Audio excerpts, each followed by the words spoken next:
এক কোয়াড্রিলিয়ন সমান 1000 ট্রিলিয়ন বা 10 লাখ বিলিয়নের সমান। এই সংখ্যাটি অঙ্কে লিখতে একের পর এক অন্তত 15টি শূন্য লিখতে হয়। বিশ্বের সবচেয়ে ধনী ব্যক্তি হিসেবে স্বীকৃত ইলন মাস্ক প্রায় $700 বিলিয়ন মালিক। ধারণা করা হচ্ছে বিশ্বের প্রথম ব্যক্তি হিসাবে তিনি সবার আগেই $1 ট্রিলিয়ন মালিক হবেন। কিন্তু তার আগেই কিনা 63 কোয়াড্রিলিয়ন পাউন্ডের মালিক হয়ে গেলেন অখ্যাত এক নারী। প্রশ্ন উঠতে পারে, বিলিয়ন নয়, ট্রিলিয়ন নয়, এক লাফে কিভাবে কোয়াড্রিলিয়ন পাউন্ডের মালিক হয়ে গেলেন ওই নারী?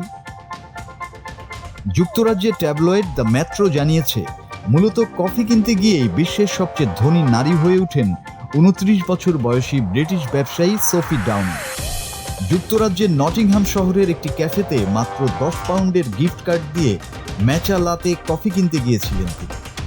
কার্ড থেকে কফির দাম কেটে নেওয়ার পর অবশিষ্ট অর্থের ঘরটিতে বিপুল অঙ্ক দেখে সোফির জ্ঞান হারাবার দশা, যা ছিল প্রায় 63 কোয়াড্রিলিয়ন পাউন্ড।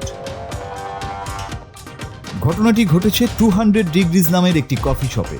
সোফি জানান, তিনি যখন বিল পরিশোধের পর রসিদটি হাতে পান, সেখানে দেখা যায় তার গিফট কার্ডে অবশিষ্ট রয়েছে 63 কোয়াড্রিলিয়ন পাউন্ডেরও বেশি।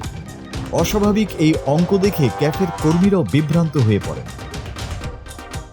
পরে জানা যায় এটি ছিল একটি প্রশাসনিক ত্রুটি। গিফট কার্ডের প্রকৃত অবশিষ্ট অর্থের বদলে ভুলবশত কার্ডের নাম্বারটি ওই ঘরে বসিয়ে দেওয়া হয়েছিল। ফলে রসিদে বিপুল অঙ্কের অর্থ অবশিষ্ট দেখা যায়।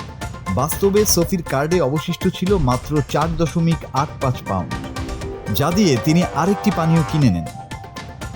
মজা করে তিনি বলেন, এত বড় অঙ্কের গিফট কার্ড যদি সুপারমার্কেটে ব্যবহার করা যেত।